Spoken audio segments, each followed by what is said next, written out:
शंकर के मंदिर में प्रतिदिन जाने वाले को और एक और चीज अपने स्मरण में रहे, अगर शिव के मंदिर नहीं जा सकते तो अपने घर में जो शिवलिंग है उस पर जल चढ़ाओ।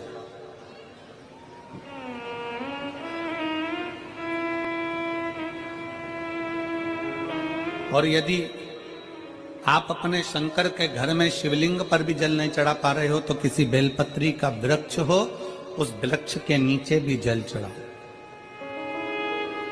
और कभी मौका मिल जाए, कभी भगवान शंकर की बड़ी करुणा हो जाए, भगवान शंकर की बड़ी उदारता हो जाए, भगवान शंकर की बड़ी कृपा हो जाए, बड़ी कृपा हो जाए, भगवान शंकर जिस दिन तुम्हारे ऊपर बड़ी कृपा कर दे, किसी सोमवार को 3 नियम बना लो। जिस दिन मेरा भोले बाबा तुम पर कृपा कर दे उस दिन सोमवार का एक नियम बना कि महीने का एक सोमवार मुझे ऐसा करना है, 3 नियम धारण करना है महीने के सोमवार को। पहला, सुबेरे जाकर शंकर भगवान को 1 लोटा जल चढ़ाना है। दूसरा, दोपहर के समय पर जाकर मुझे बेलपत्री के वृक्ष के नीचे एक चावल का दाना रखकर बेलपत्री की 7, 11, 21, 108, 51 जितनी परिक्रमा आप लगा सकते हो वो लगाना है। और तीसरा, बेलपत्री के वृक्ष के नीचे और शंकर के मंदिर के दरवाजे पर मुझे एक घी का दीपक लगाना है। बस ये 3 नियम जिसने महीने में एक बार ले लिया, समझ लो उसको पीछे हटने की जरूरत ही नहीं, वो आगे ही बढ़े। महीने के किसी एक सोमवार का ऐसा नियम बना लो कि मुझे 3 नियम धारण करना है महीने के किसी भी एक सोमवार को। हम ये नहीं कहेंगे कि तुम सोमवार 5 पढ़ रहे हैं तो 5 को करो, 4 पढ़ रहे हैं तो 4 को करो, 3 पढ़ रहे हैं तो 3 को करो।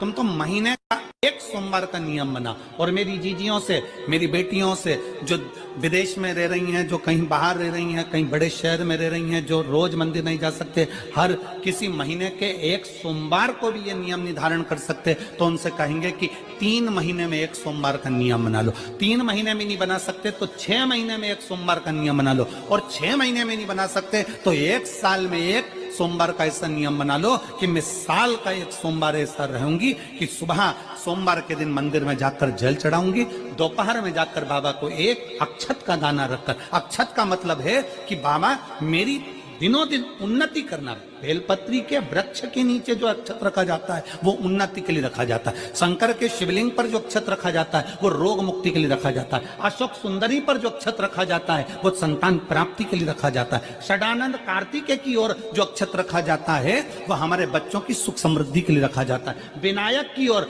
गणेश जी की ओर जो अक्षत रखा जाता है वो हमारे घर में कोई मंगल कार्य आ जाए उसके लिए रखा जाता है। और जो पीठिका होती है जिसपे शिवलिंग रखा होता है, पार्वती जी का हस्तकमल, उस पर अक्षत रखा जाता है तो नारी के अखंड सौभाग्य के लिए रखा जाता है। अक्षत रखने का भी तरीका है।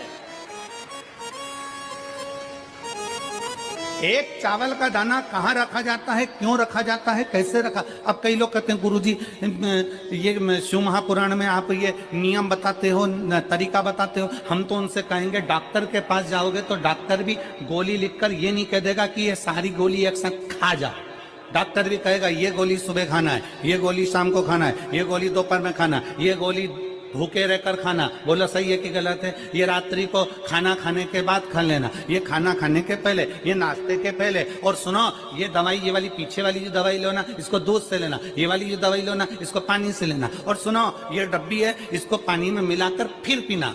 दवाई लेने का भी तरीका है, उसी तरह शिव महापुराण में एक एक अक्षत का भी तरीका है और एक एक बेलपत्री का भी तरीका है।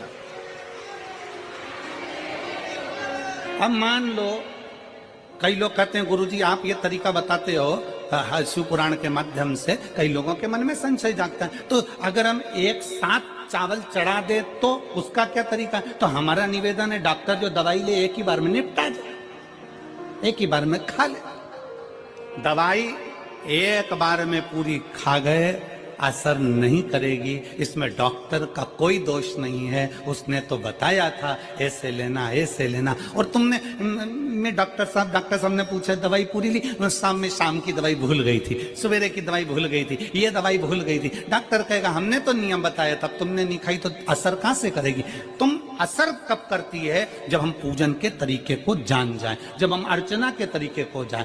आप साल भर का एक सोमवार निकाल लो, 6 महीने का एक सोमवार निकाल लो, 3 महीने का एक सोमवार निकाल लो, महीने का एक सोमवार निकाल लो, अपने से दिल में बन जाए तो एक सोमवार ऐसा निकालो जिसके 3 नियम धारण हो। पहला, उसी सोमवार जिसको कर रहे हो उस दिन सुबह जल चढ़ाना। दूसरे, दोपहर के समय पर जाकर बेलपत्री के वृक्ष के नीचे एक चावल का दाना रखना। और परिक्रमा बेलपत्र की जितनी तुमसे बन जाए, जितनी तुम्हारे शरीर की कैपेसिटी हो, जितना तुम्हारा शरीर चलते बन जाए। हम तो ये भी नहीं कहते कि तुम भूखे रहकर भगवान का भजन करो, हम कभी नहीं कहते। हम तो यहां तक कहते हैं, हमारे पुष्टि मार्ग में यहां तक कहा गया कि वल्लभ कुल की एकादशी करो, भले बकरी जैसे चरो पर एकादशी करो। हम तो यहां तक कहते हैं कि बहुत समय से कल मेरी एकादशी है, एकादशी है, एकादशी है, एकादशी है, पूरे घर को हिलाकर रख दिया, एकादशी है, एकादशी, एकादशी है। बहू टेंशन में, बेटा डिप्रेशन में, पति पपीता ला ला के, सेव फल ला ला के, मूंगफली का दाना ला ला के, काजू कतली ला ला के, सेव फल ला ला के, और सारा सामान, साबूदाना और खिचड़ी और ना चिप्स ना जाने क्या क्या ला ला के, बेचारा पति एकादशी आती है वो नौमी से चिंता में पड़ जाता है।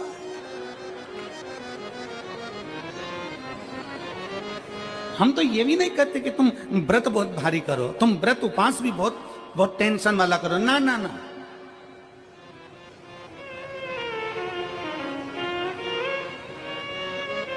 अपने को व्रत उपास भी इतना बहुत बहुत भूखे रह रहे हो, बहुत प्यासे रह रहे हो, और मालूम पड़े कि भगवान हमें मिलेगा, भगवान हमें मिलेगा। भगवान कहता है कि देख भाई, मैं भी भूखा नहीं रहता, तू भी भूखा मत रहे, मैं भी चकाचक रहता हूं, तू भी चकाचक रहे, मैं भी अपने। और भगवान शंकर तो ये भी कहते हैं कि अपना परिवार भी मत छोड़ो। मेरे पास में पार्वती भी, एक ही देवता है जो विद फैमिली मंदिर में बैठता है। शंकर जी हैं तो पार्वती जी है, तो गणेश जी हैं, तो कार्तिकेय जी हैं, तो नंदी है, सब मंदिर के अंदर चाहिए। शंकर भगवान अपने पूरे परिवार के साथ। शंकर जी तो ये कहते हैं अकेले तुम क्यों रहते हो,